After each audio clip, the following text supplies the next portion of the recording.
Donc déjà, la citation qui se trouve en 4e de couverture introduit un petit peu l'un des thèmes qui va être celui du livre, à savoir la placardisation. C'est quelque chose, en fait, ce qui m'intéressait, c'était de montrer le côté absurde, parce qu'il y a des livres qui ont été écrits sur la placardisation, pas forcément dans la fonction publique, enfin en tout cas je ne les ai pas lus s'ils existent, mais c'était vraiment monter le côté absurde. C'est-à-dire que le salarié, enfin le fonctionnaire en l'occurrence, ici, et la narratrice est la dernière à réaliser qu'elle est placardisée. C'est-à-dire qu'elle voit qu'il se passe des choses, elle voit qu'elle n'a plus de dossier, elle voit qu'on l'a fait arriver en retard à des réunions, qu'on l'évince d'autres, mais elle ne sait pas pourquoi. Et à partir du moment où justement elle ne veut pas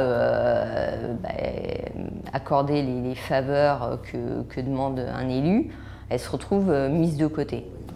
Voilà, ce qui m'intéressait dans cette saison 2 d'Absolument débordé, c'était déjà de changer un petit peu de décor et de montrer le gaspillage que sont les missions à l'étranger dans certaines collectivités, donc là la mairie de la narratrice en l'occurrence, et également montrer cette espèce de supériorité que les élus sont persuadés de détenir, les élus et les agents sont persuadés de détenir par rapport aux habitants du pays dans lequel ils vont aller.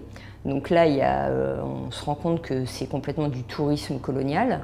Il n'y a pas du tout de volonté de s'ouvrir donc aux Kenyans et au peuple kényan, puisqu'ils partent tous au Kenya.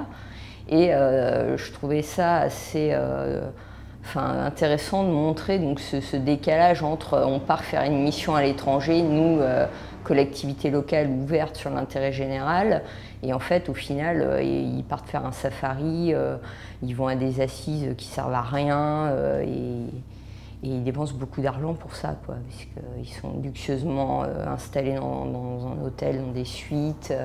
Et donc c'était vraiment montrer le paradoxe entre l'objectif d'une collectivité, l'objectif d'intérêt général, et puis le voyage tranquille qu'ils vont effectuer sur les deniers publics. Là, je me suis inspirée de ma propre expérience de placardisation, mon ressenti, et j'ai construit ensuite une histoire à partir de divers documents. Donc c'est vrai que le premier, je m'étais surtout servi des rapports de Chambre régionale des comptes.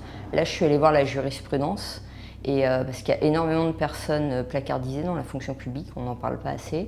Et c'est ce qui m'intéressait justement, de voir des cas qui sont complètement absurdes. Par exemple d'un ingénieur territorial qui va se retrouver en train de récurer des toilettes. Ça va vraiment très très loin dans le harcèlement moral. Et donc je me suis servi de ça, de ce qu'on m'avait raconté. Donc c'est vrai que c'est toujours fondé sur du réel, mais là c'est beaucoup de documents écrits. Alors en fait, mon objectif, tant dans le premier que dans le second, c'est de faire rire de situations qui au quotidien sont invivables, insupportables, qui coûtent un fric fou aux contribuables. C'est le problème des grosses structures.